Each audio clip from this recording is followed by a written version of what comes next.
Leaders in tech are burning out at an absurd rate. Ctrl+Alt+Delete with Lisa Duerre is a no BS conversation with one of the top female executives who spent over 25 years in Silicon Valley. If you're suffering from the always on, never good enough, will replace you today machine called the tech space, this show's for you. Here's Lisa.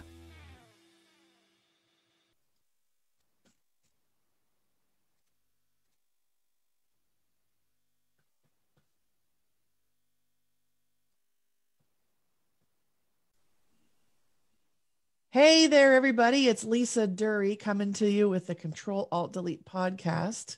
Sometimes I feel like a rock star when I get to talk like that. I'm coming to you with the podcast.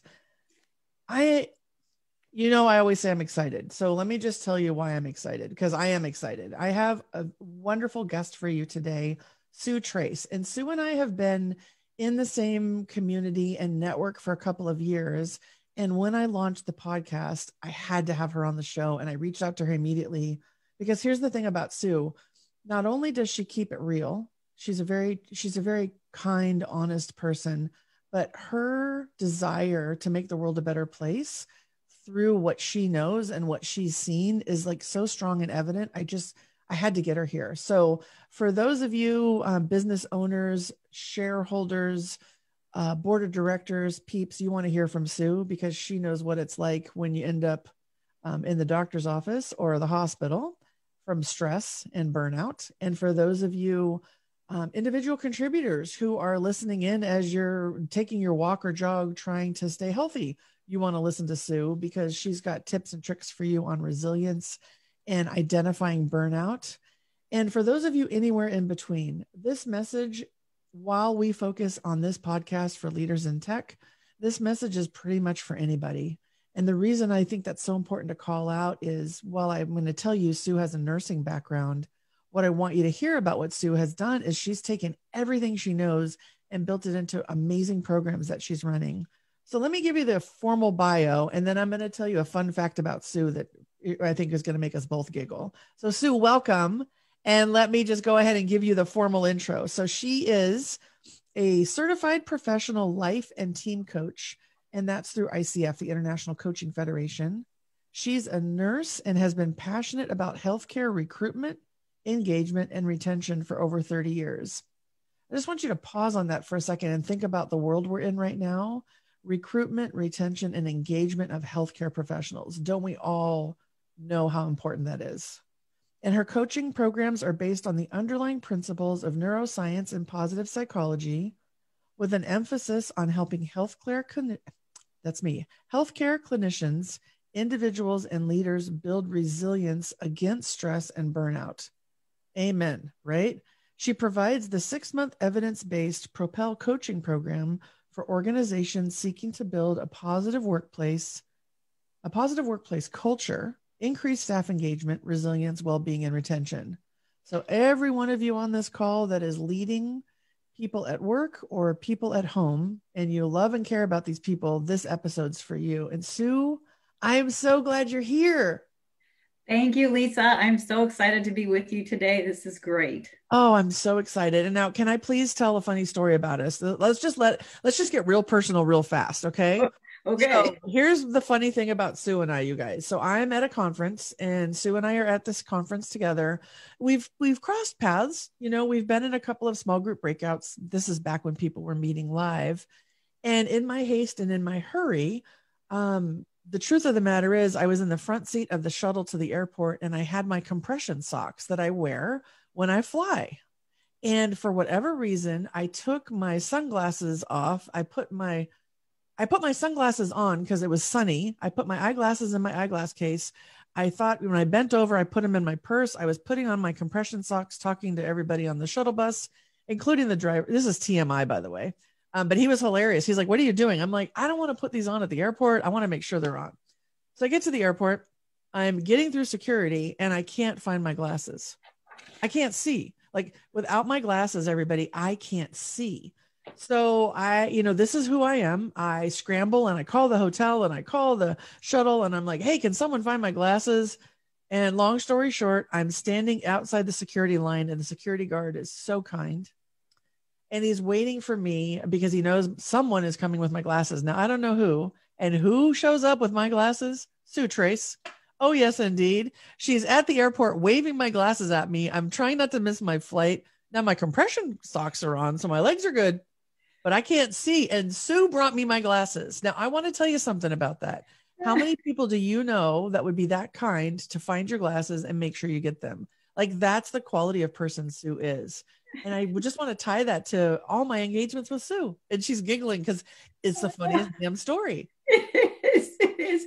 And it was at that moment, we had been in a couple of breakout sessions together, but, with a whole bunch of other people, right? Yep. But it was at that moment that we just connected, Lisa. And I was just like, I like this person. This person is a hoot and fun. And it was just so awesome. But that was, I really believe in synchronicity, and things happen for reasons. They're kind of come from the universe. And I really believe that that's what brought us together. It was a pair of glasses. And what's so cool, Sue, today we're going to talk about resilience and burnout. Now, I don't know if me forgetting my glasses in the shuttle was burnout. I mean, I've been burnt out. I think it was me multitasking and being, in the moment too much and not stopping to check.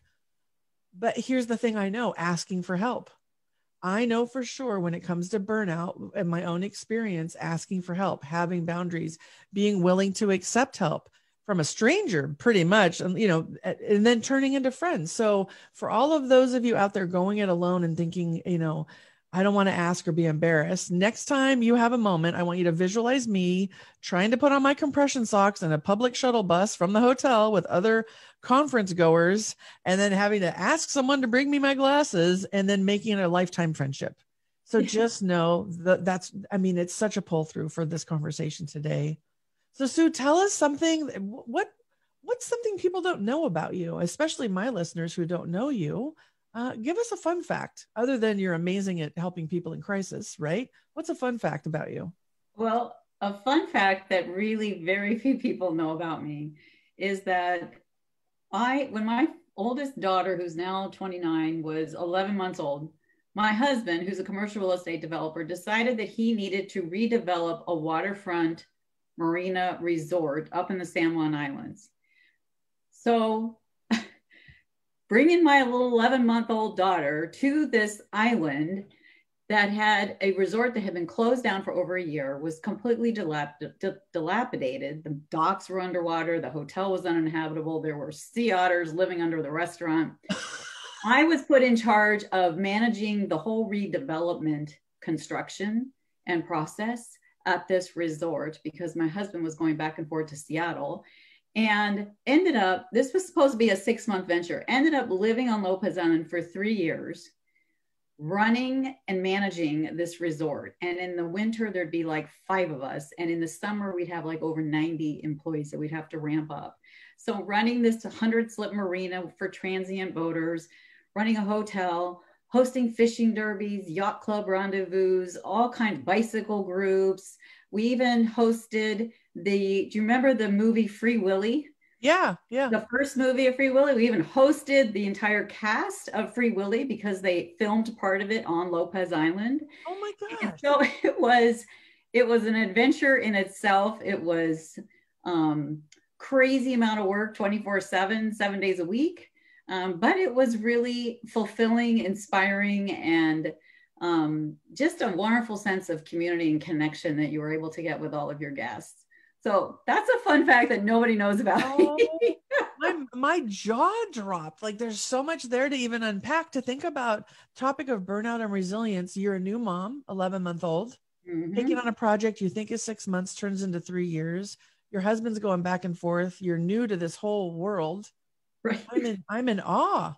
I mean, talk about project management skills and really leadership. Like, that's leadership on, I don't know what to compare that to. So that's fascinating. It was kind of leadership lessons on steroids because I just was thrown in. I mean, you were, and I think the one thing that everybody, a lot of the, and I had teenagers, right, working for me, teenage kids working out on the docks, and sometimes they'd be like, I don't really want to do that project. And I'd be at hands in, come on, we're doing this project. Right. As difficult and as ugly as it might be, we've got to get this done because we have resort guests that we have to take care of. Exactly. So, talk about, focus on the customer and the customer experience. Like, this ties I had no idea, everybody. This is not a plant. Like, this ties so much into the world of tech, right? Always on, never good enough, the next tape out, the next customer, the next whatever product release, right? When you think about that, I can see a complete parallel in what you're talking about on so many levels. In even thinking about women at work and women leaders, you're dealing in a very male dominated space when you're thinking of construction, right? Oh And yeah, I they mean, all this is were. fascinating, All Sue. the Department of Natural Resource guys and the Yes. permitting guys and the people from the city and the, and all of them, they were all male, right? Wow. And when I had river otters underneath the restaurant and had the Department of Fish and Wildlife guys out there, and I'm like, come on, we have to go trap these. And they're looking at me going, well, I don't want to go down there. And I'm looking at them going, this is your job. And they put on all these like hazmat suits. And I'm like, just, in my regular clothes. And literally, I had to be the first one to go down the ladder because they really did not want to go down and face these river otters. Oh my gosh. Okay, so what's happening for anyone who's listening? There's like so much happening in my brain right now. I'm trying to like manage my face and my thoughts, because I'll just tell you where I went with this. When we're thinking about resilience and burnout, and knowing that you have 30 years in healthcare as a nurse, and how I can see all of this like tying together so beautifully, because when you're a nurse, you go into every situation unknown. You got to go first to get the river otters or call the doctor to do whatever. I mean, I'm not a nurse. I have no idea. I've only been a patient. But I can see how this all just ties into the passion that you bring forward, Sue. Like, I love this story so much. So tell me what awesome leadership looks like. So when you think about you as a leader and you think about being led, what's your definition of awesome leadership? Who's somebody, how do they show up in someone you want to follow? I think especially if we want to put it into context with where we're at today, and today leadership depends on being able to navigate what everyone's calling the VUCA world, which is the volatility, the uncertainty, the complexity, the ambiguity. It's like a catch-all phrase. Hey, it's just crazy out here. And how are we going to show up? Right. Mm-hmm. So I really think that a leader who strives to show up each and every day as their best self and can follow Mahatma Gandhi's instruction, be the change that you wish to see in the world. Mm-hmm. So to be a successful leader, in my view, is one, you first have to take a step back in your leadership role and cultivate that self-awareness. Be able to live your life in integrity and in accordance with your personal values. Do you even know your values? Being able to identify what they are. And then build a support team around you to help you live really kind of an integrated personal and professional life. And, when I think back to, it's really funny that we talked about this resort and it came up when you said a fun fact that nobody knows about me. But when I think back to that, I had to really develop a we culture. Mm-hmm. It wasn't all just me. I was the leader, but I couldn't do it all myself. Mm-hmm. So I really had to empower all the employees around me to be able to help come together as a team. And in order to really cultivate them together to be an effective team, we had to have a common purpose and a common vision. And so we sat back and we said, what is our purpose? What's our vision? What message do we want to convey here? What do we want for us, our stakeholders were really our guests, right? What do we want them to come away with knowing? And so once we aligned everyone around that common purpose, that we were going to build this great community that people were going to love and enjoy and be happy with, that we had to build that culture. And it was a lot of positivity. It was a lot of positive collaboration, positive communication. If somebody was having an issue, they couldn't be afraid to speak up. They had to have that voice because it took a lot of agility and flexibility and, make a snap decision in the moment. So I really believe that those are important characteristics of leadership today. Being able to be authentic, be your true self, and know your purpose and align those around you with the same purpose, align everyone's values together, and recognize that to be effective, you've got to be agile. I mean, things just aren't black and white. There's a lot of gray out there, and you never know what curveball is going to come around. I so appreciate what you're saying. One of the things that I know in being in tech for as long as I was, this whole concept of being your authentic self and then being in corporate, I just want to highlight for a second, because I think what you're saying is so important. And I want to figure out a way to translate it for those of us that have been, I don't know what the right word is, but your authentic self isn't always welcome at work. Do you know what I mean? Mm-hmm. And I believe it starts with leaders. And I know my own journey, being comfortable saying dude took me a while, right? And now we all know I say dude, trying to figure out when it was okay to not have all the answers. Because so many of us were brought up and believed we were supposed to be, the expert. To be the leader means you're the expert. And what I'm seeing in the world today, and I'm thinking it's true in healthcare too, much less thinking of the hospitality industry right now, I think the collective is stronger than the one. And what you're saying about being your authentic self, what really just kind of popped into my head when you were saying that is, if you were following a leader and they didn't have all the answers, but they had a process to bring out the best in everybody versus the leader that had all the answers, like which one would you follow? Which one would you trust more? Absolutely the first. Absolutely the one that's going to reach out and say, hey, this is the issue that's just immediately come upon us. I don't have all the answers to how we're going to navigate this. Let's bring in, and that goes back to an effective leader knows their staff, their employees, the people that are around them, their team's strengths. Yep. And being able to cultivate those strengths and being able to say, Sally over here has this strength. She could run with this part of the project. John over here can bring this in. So really, and that's how you create that culture of we, where everyone is sharing that common purpose and they're all aligned with recognizing each other's strengths, drawing on those, and that allows them to navigate the challenges that they're going to have that come before them. Yeah.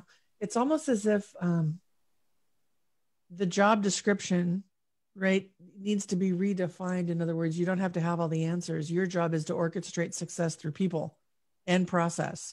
And then if that's your job description, how much more liberating is that to be your authentic self? It doesn't mean you have to, give up who you are inside. It just means that it's safe to not have all the answers. You're not going to be judged for it. I mean, if it's your area of expertise, like I'm sure in healthcare, you're not going to go to a neurosurgeon if you're having eczema on your face. Like you're going to go to the right person you need a dermatologist, but still there's like the fundamental technical skills you need. But then I guess redefining what leadership means for you. If you think you have to be the expert, like figuring out a way to let that go. And the reason I'm double clicking on this so much is I believe that that's what leads to burnout many times in tech, is this pressure, this belief that you have to be always on and have all the answers.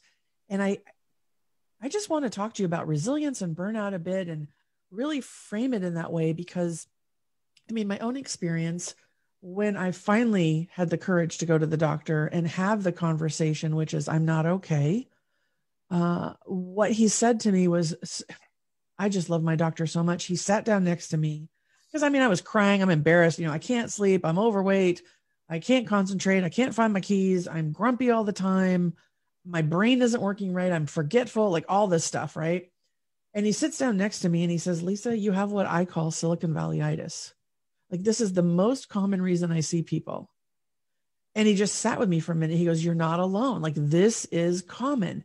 And Sue, I don't know if I was more mad or more relieved to hear that it's common, because I had this mindset, this belief as a leader that I had to have all the answers and figure it all out. And I have an amazing team who did great work. And yet I had this kind of like invisible line about what was mine and what was theirs. And every time I just kind of beat myself up for not having the answer. So I had to shift and figure out how to bring everybody together. But a doctor saying that to me just really got my attention. So what do you see are the signs of burnout, and how common is it? And what do you think leads to it when it comes to leaders?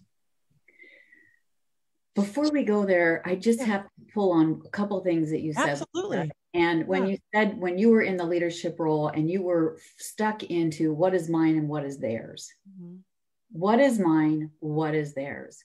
And that's the mindset shift that needs to happen for leaders, of really putting yourself in the visual of, I'm the conductor of the orchestra. Yeah. Right. And if the flute section doesn't show up when they're supposed to show up, or doesn't have, it isn't there. If the French horns don't arrive right when they're supposed to, and even the cymbal guy misses his beat, if the team's not functioning together as a whole, then it doesn't flow.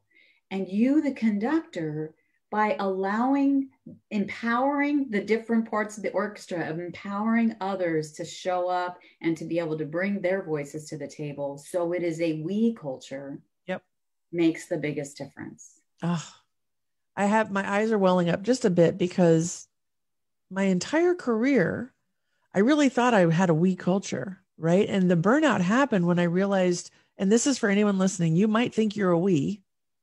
And I'm just curious, what are the questions you could ask, Sue? Because I eventually got there, and again, having a really high performing team where everyone was clear on their roles was something I did really well.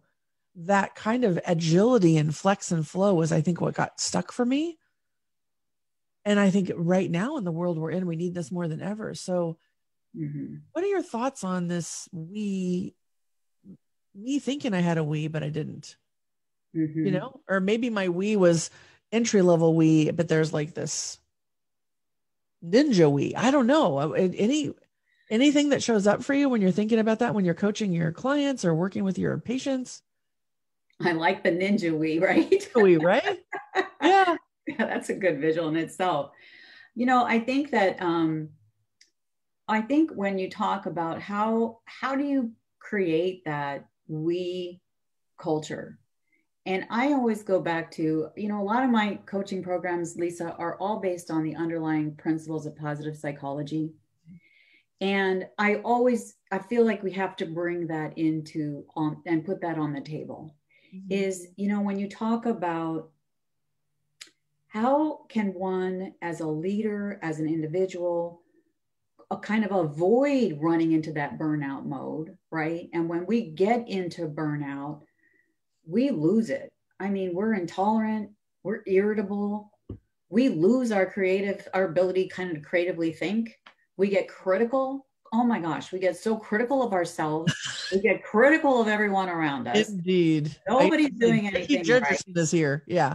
Who's to blame for this? Well, I'm going to take self-blame for this, and Johnny over there's got blame for that.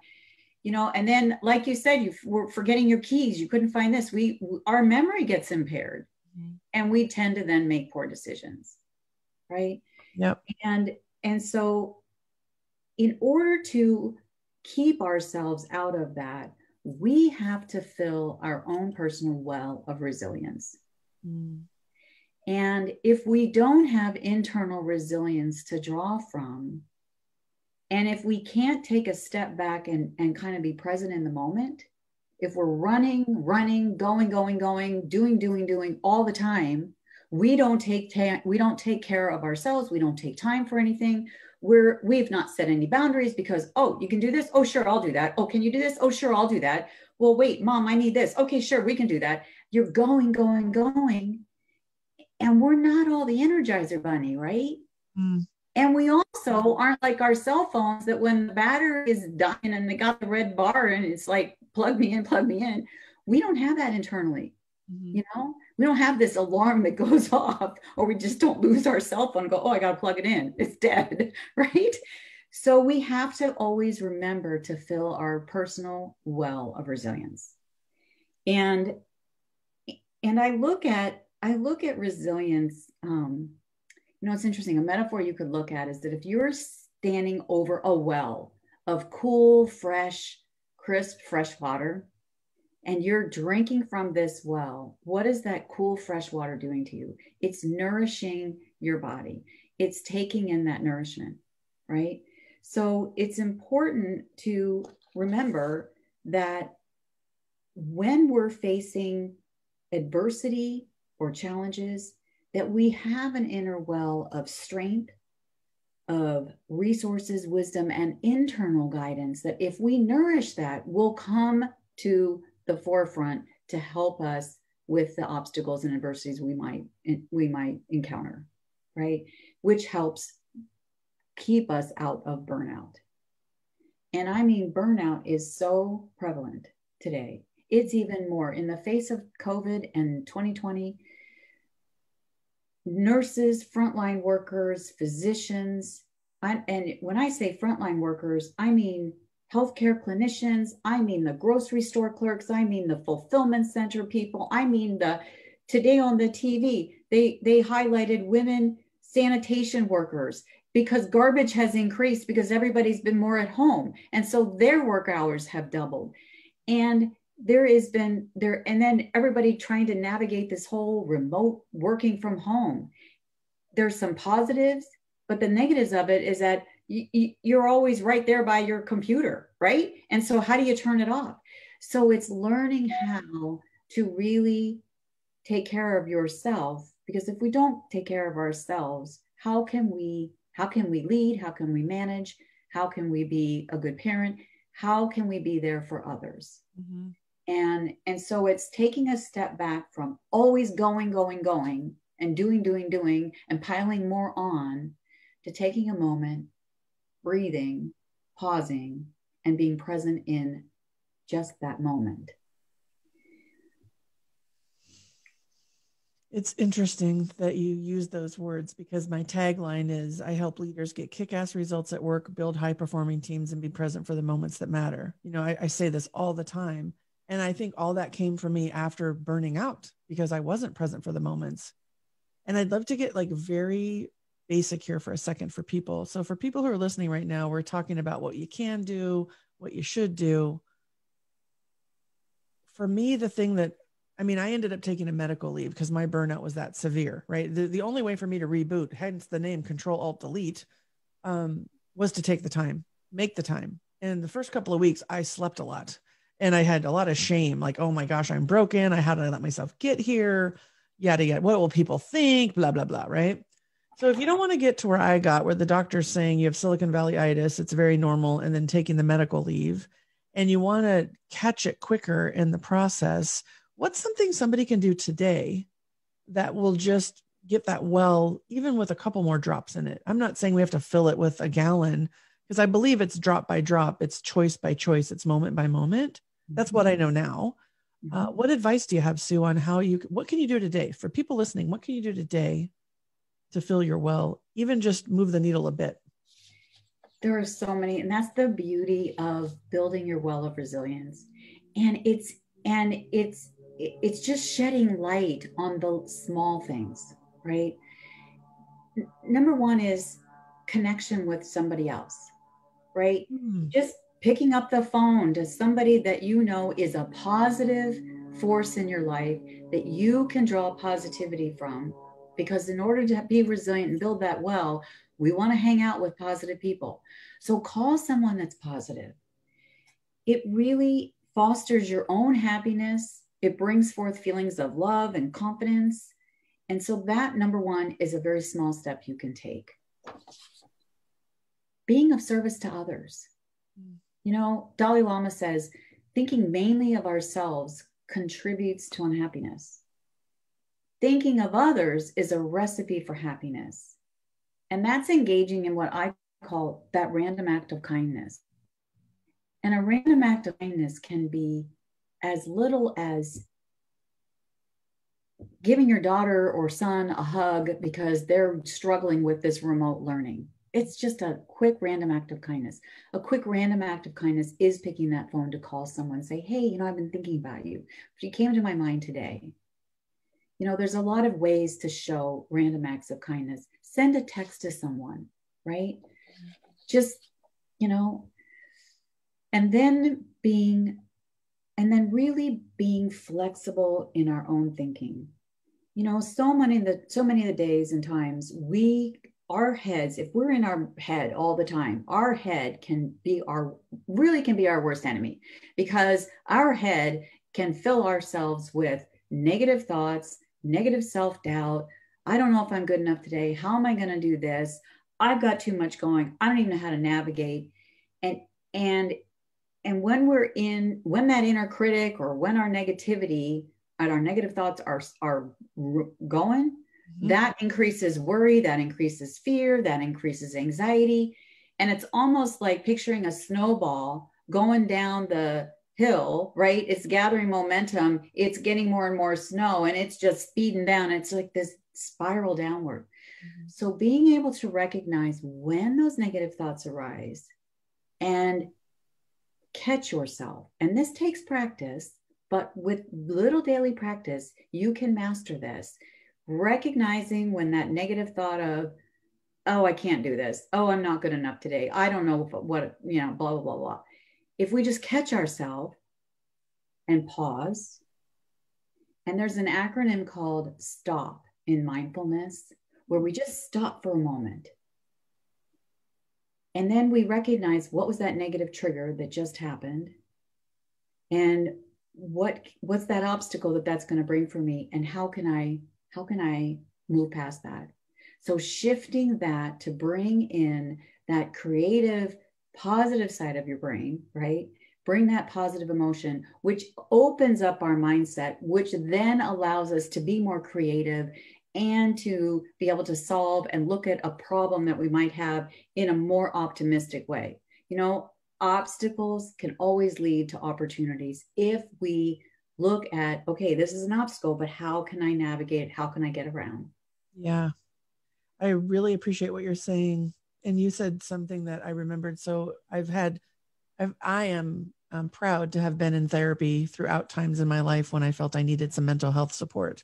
And one of the things that when I was in the burnout recovery part, she said, pause while agitated. And she used to go, pwa, pwa. And I'm like, pwa, like, yeah. Anyway, I make jokes about a lot of stuff that I don't understand in my head and try and make it stick with me. Like, is that like poi? No.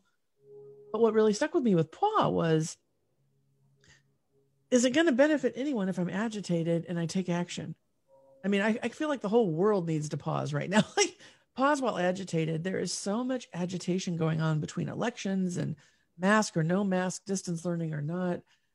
The world right now that we're in is agitated. So I'm really grateful for what you can. So for listeners, everything that Sue's saying, I think the thing I would sprinkle on top, which is just my own perspective of when I was really agitated in the midst of it all, that moment of pause that you're talking about can change everything. And it was pause while agitated, 3 deep breaths. That's what I was told over and over. And I thought, 3 deep breaths, what a crock of crap. I'm busy. I'm breathing already. But there's something different when you take your breath into your belly, right? Going back to your mindfulness tips you're talking about. Yeah. Breathing all the way down, and then the visualization of exhaling some of that agitation. I mean, there's something, I don't know the neuroscience like you do, but I do believe, I can just speak from my own experience, that really helped just ground me into I know it feels really important right now, but I should really sit on this for 10 minutes or a half an hour before I do something. Like, that awareness, I think, is something we can all do today. Just simply noticing that you're agitated is a huge gift, isn't it? Absolutely. And just to give you just a little tip in the neuroscience part of that, Lisa, is when you're agitated, you are bringing forth all these emotions of agitation, right? And it puts you right back into that fight, flight, freeze modality. You've got an increased cortisol running throughout that's running rampant. And when cortisol runs rampant, you tend to ruminate and focus on the negatives, and that just feeds your agitation. Whereas if you can take that pause, really, you're hacking that little amygdala, the little part of your brain that really throws you into that fight, flight, or freeze, right? Yeah. You can take that pause, and if you can shift your thinking to just bring in a positive, even if you brought in a positive visual at that very moment, that releases oxytocin, which increases your positivity, which then opens you up to be able to move beyond the negativity of the agitation to, I got this, I can do this. Interesting. This is so fascinating, Sue. Let me ask you this, because I think for a lot of the people listening in, working in tech, there's not a lot of space for feeling, and nobody runs around in tech saying, be more positive. You might be more innovative. You might, fix the quality of results. You might get that tape out, right? It's all about creativity and innovation. And so I'm worried that the message is going to get missed if we just use this generic term of positivity. And I don't want it to get missed because I know it's an essential shift for people to be able to either rebound from burnout quicker or prevent it sooner. So when you say be positive, I don't think what you're saying is everything's sunshiny, great, 2020 is awesome. Oh no, yeah. What are you saying? Like, let's really define positivity for the scientists, with their PhDs out here that are in the tech space that live, breathe, and eat code and software and hardware. Is there a way? Because you said hack the amygdala, and it clicked for me. I'm like, okay, what does that positivity mean to somebody who really hasn't spent time learning about positive psychology or in that space?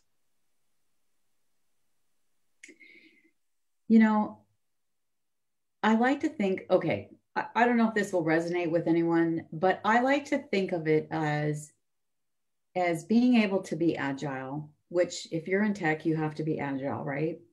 And if you're standing at the forefront of it, if you're standing in the ocean and the waves are coming and they're crashing and they're coming at you, you can look at that wave that's coming at you in two different ways. You can just stand there and think, I'm going to fight this wave. I'm going to master this wave. Probably what's going to end up happening is you're going to get knocked down. It's going to consume you and you're going to get knocked down. Yeah. Or you can ride that wave and be in motion and in flow and in greater ease with that wave to be able to have that agility to then get through the adversity that might be in front of you. And, interestingly, when you talked about tech workers and, they don't really show up with their feelings and all of that. One really cool thing that if you're working in a team of people that you can do that is so simple to do is if everyone in that team was to just identify what their core values were individually. And then if they were to go, you can even go online to the VIA character strengths and take a free strengths assessment. And in your cubicle or on your, whatever, is everybody becomes aware of what everyone's core values are and their top 5 strengths. And then when you're in team meetings, starting that team meeting out with somebody spotting a strength of somebody else. The strength.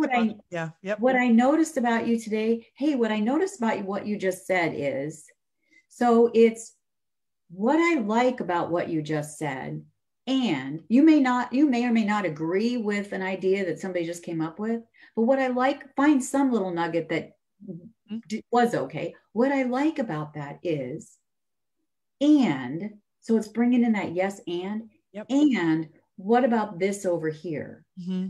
So, and then if everybody starts to incorporate this, what I like about this, and instead of what I like about that, but, that's not going to work.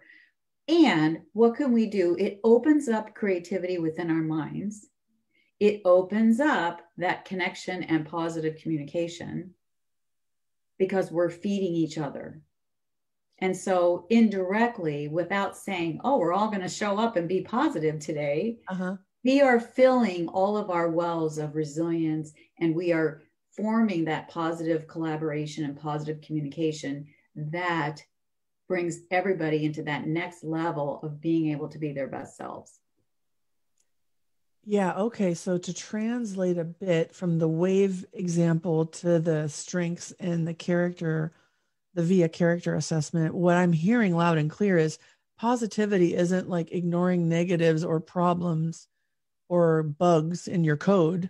Positivity is it's like raising your energetic vibration, right? If you think about your energy and you think about how you're showing up, positivity is meaning it's almost like an energizer or more vibrant in the experience in the problem solving situation, which is good for you anyway, because it's less burnout. So if, let's say the customer calls and they're completely pissed off because their software upgrade didn't work and the team huddles together, instead of just, oh, this customer's a pain in the butt. Why do we have to blah, blah, blah, blah, blah? It's more like we almost, hey, we have the right team here to fix the problem.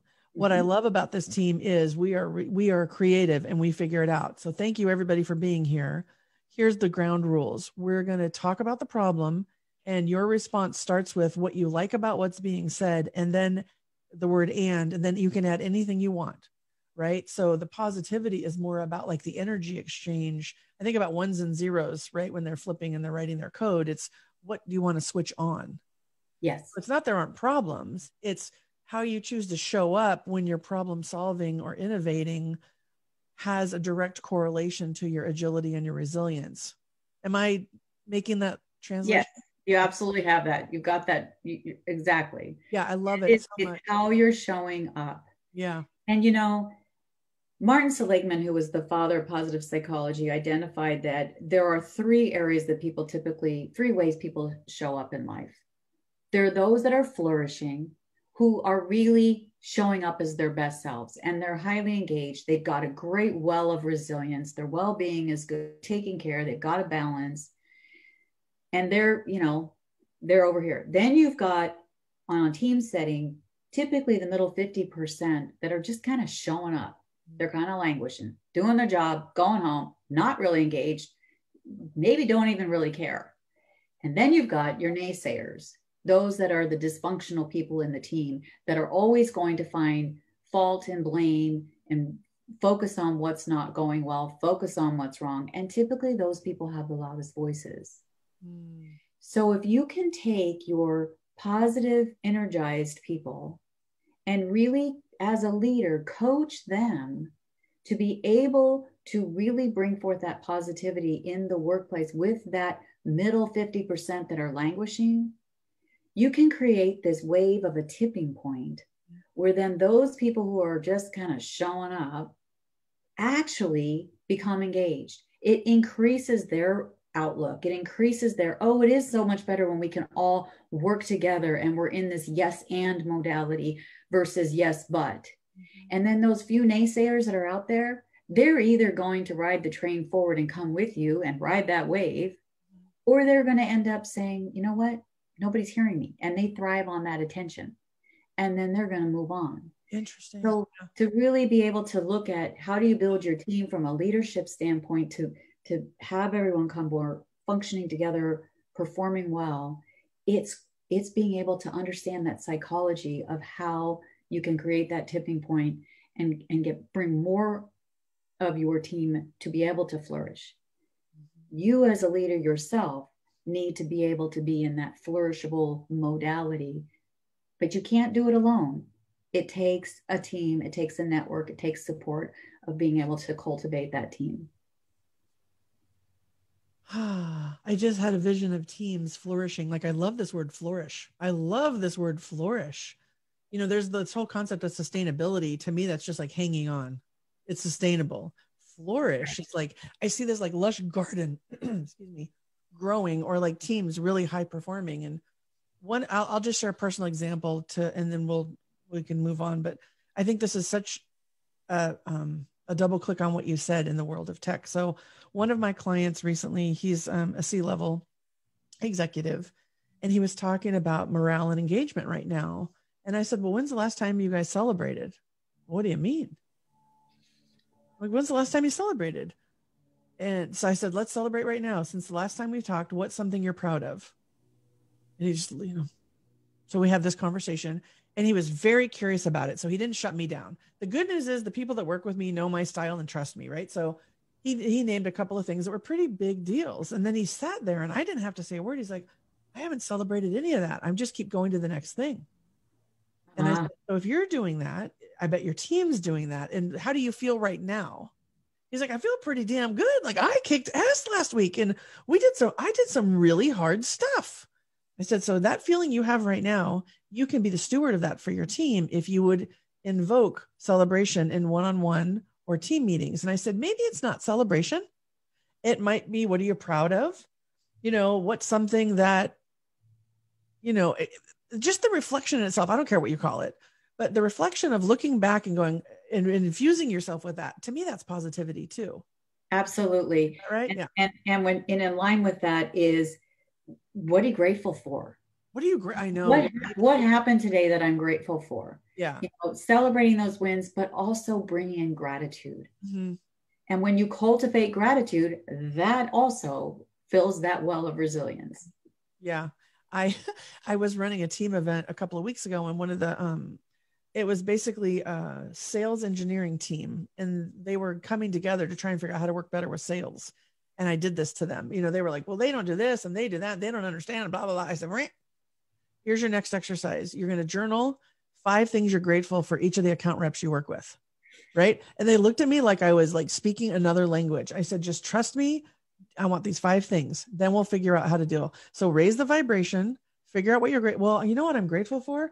That guy never gives up. We need that in a salesperson.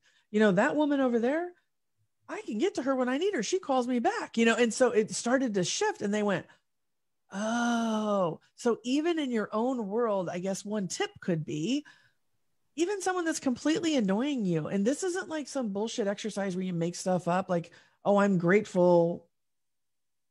My taxes went up. No, that's not it. But what can you find in that experience that is a true grateful moment? And that in itself is an innovative exercise for some of us, right? Because it's hard to find sometimes. Absolutely. And that exercise right there that you just described, Lisa, took all those people that were in this fixed mindset of, right? Yep. And it opened up, it shifted for them by them sitting down and writing out what they're grateful for.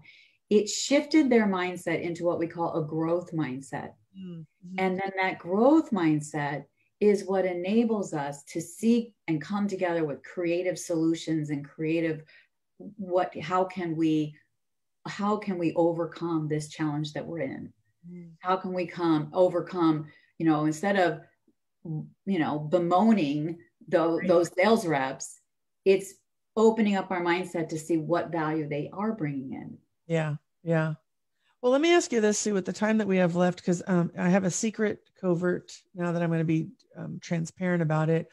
I am so grateful for the medical profession these days and what they're up against. I'm talking everyone who runs security at the front door and forces the conversation about masks all the way up to the hospital administrators trying to navigate and be agile.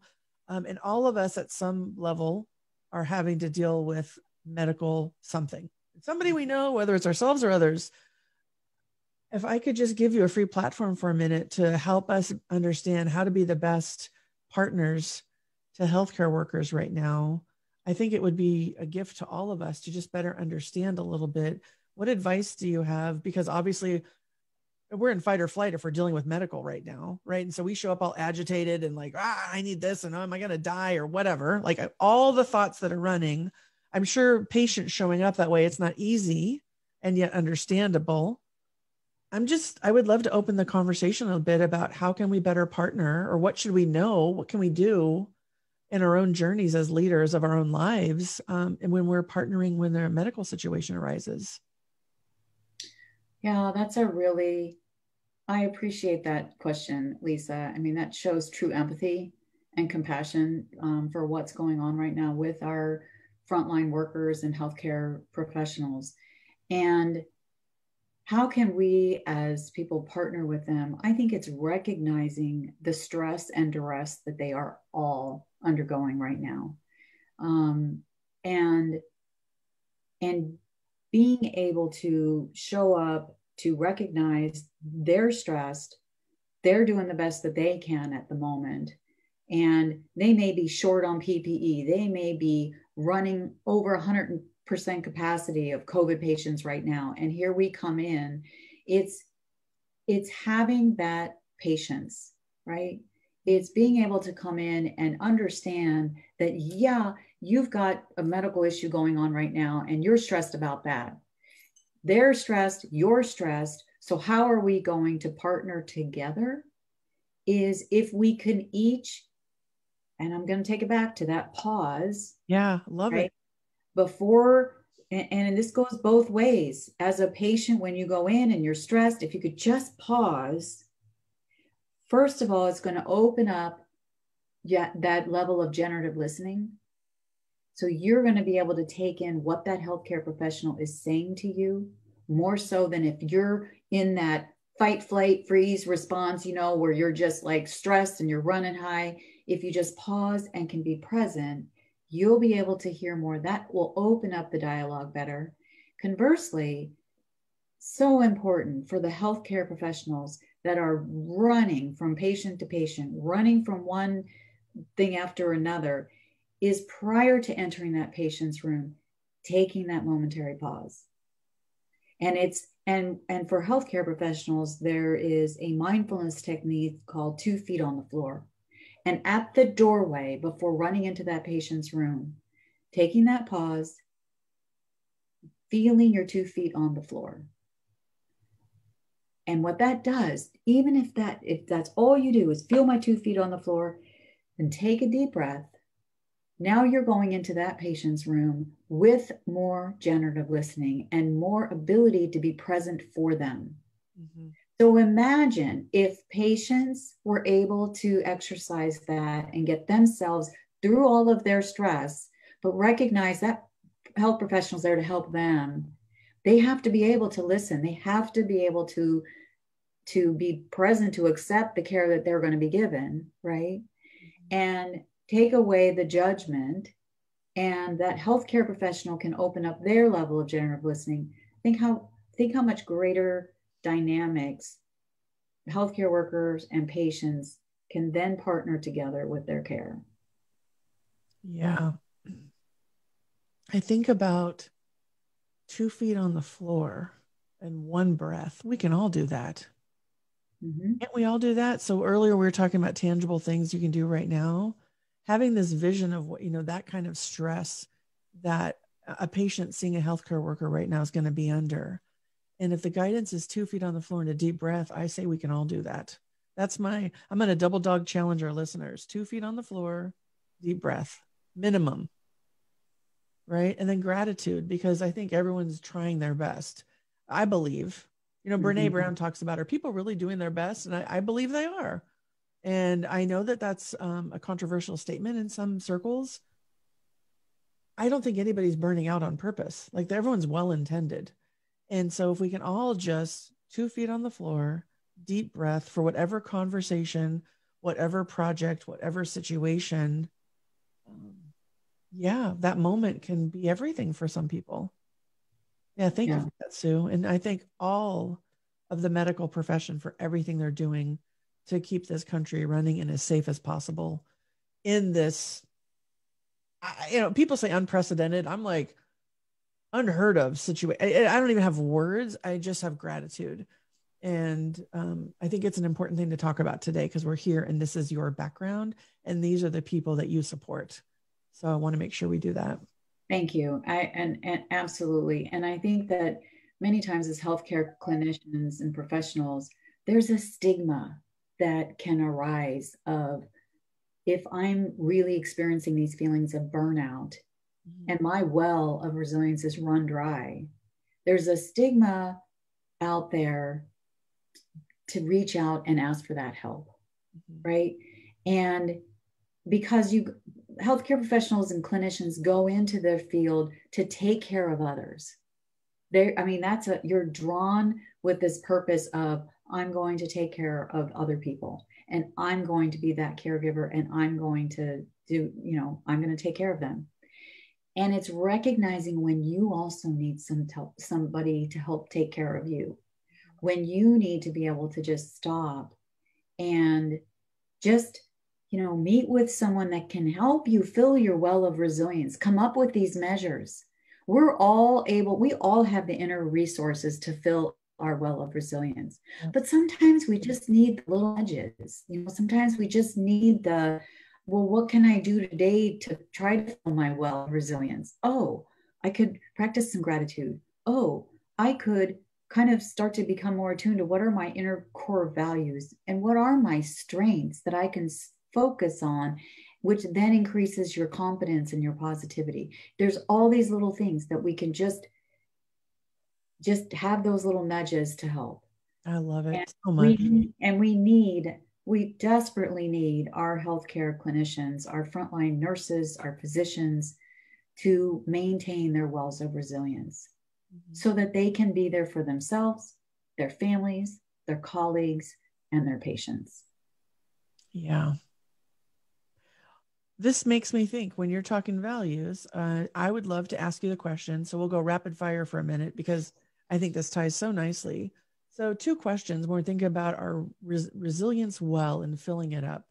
The first question I have for you, Sue, you're talking about values a lot, and I align that very closely with what I work with all my clients and in all the programs I run, like core desired feelings. And when you know, like, that's the navigating post of how you want to feel, so that you can then make choices to feel that way. So I think about this and I'm like, oh, this is where we're going to go. So curious, when you think of yourself, Sue Trace, what are your core desired feelings? How do you want to feel in the world? So my core, I think about this often, Lisa. I really believe that it's important to me to show up authentically, to show up as my true self.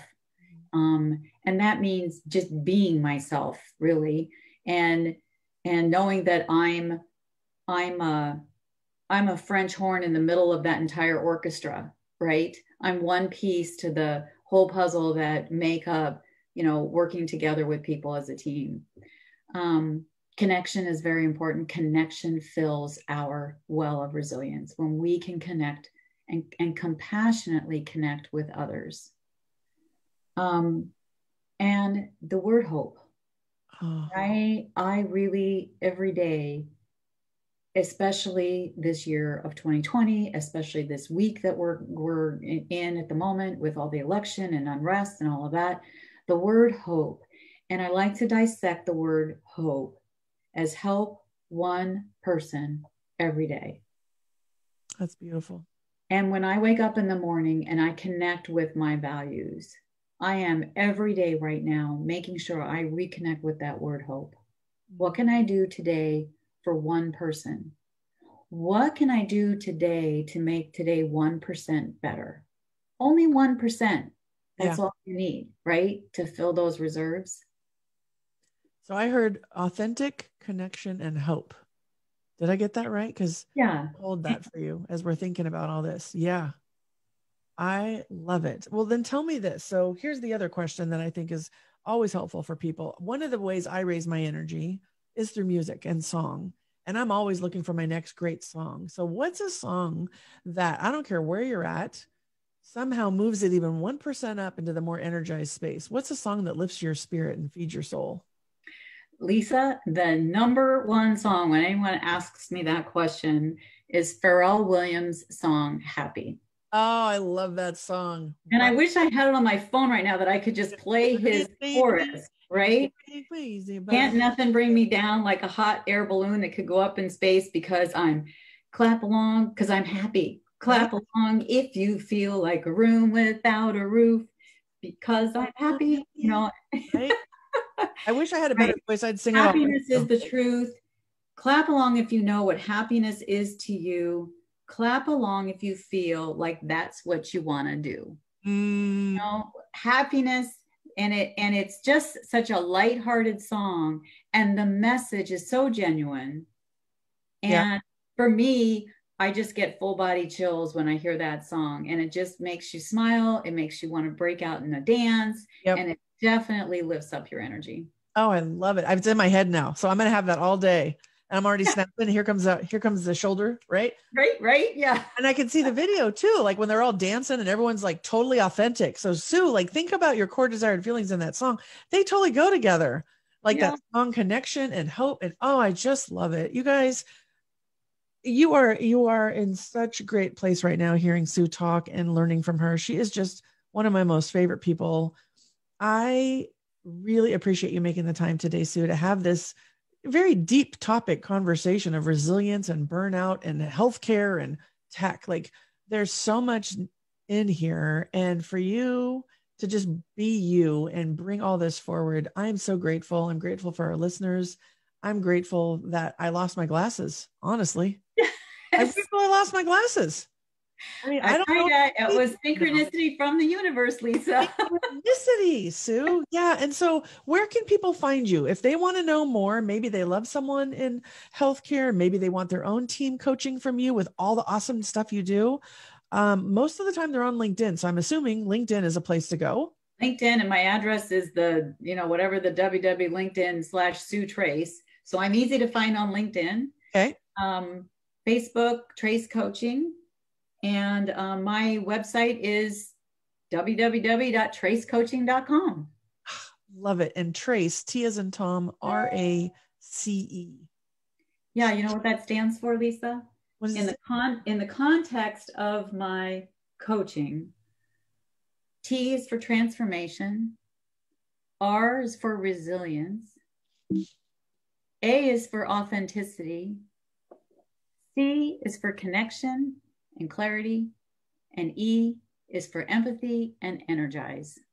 You are mic dropping right now, my friend. Okay.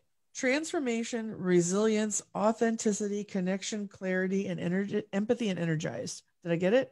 Trace. Yep. It's like a new acronym for me.